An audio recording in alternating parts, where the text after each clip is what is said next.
Rightio, here we go. My name's Seth, and this is my Japanese longbow project. Done a few cuts already. I figured I'd stop, do a little update.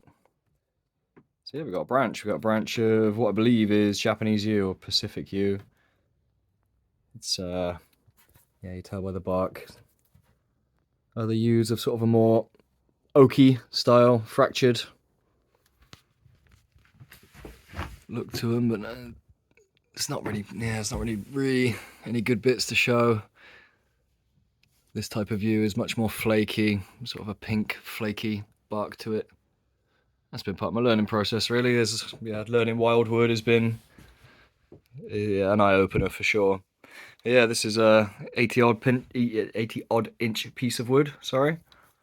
And yeah, we're going to try and make a Yumi out of it. An unusually shaped Japanese longbow, the design of which came from making bows from long branches, thicker at the bottom. Thicker at the bottom down there, thinner at the top up here.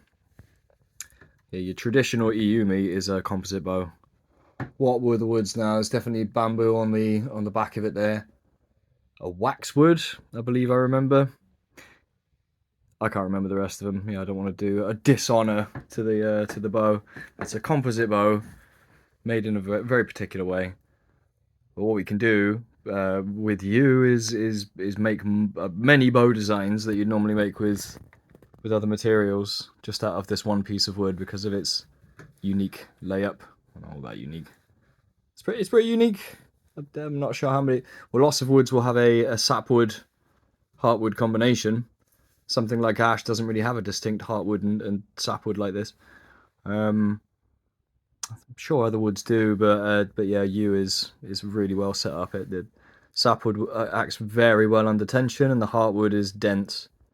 Acts really well under compression. So we're going to utilize that nature in this yew branch here. Yeah, what's the plan? Right, so you can see I've done some cuts already. That is deciding the belly of the thing. The way I've decided that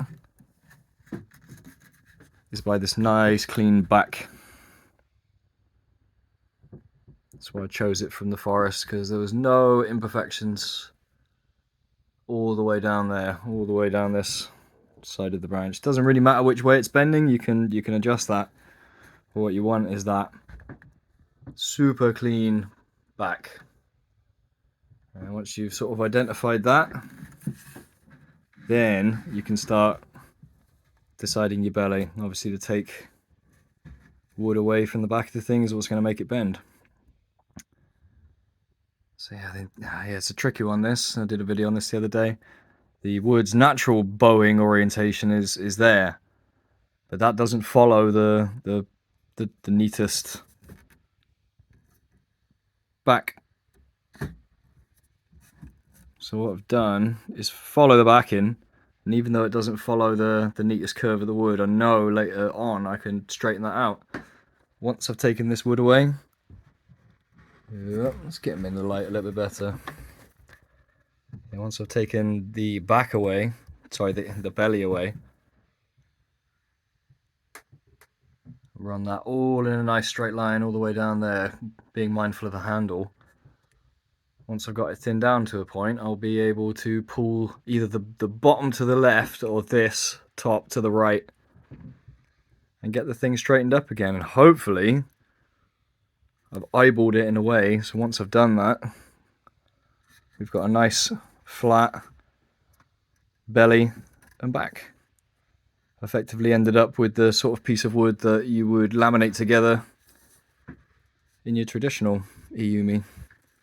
And then from there we can decide on the shape of the thing. It's not gonna work in the jigs that I've got for these longbows that I've demonstrated on the channel already, because they're a central handle. I always knock them on things. I really need to stop doing that.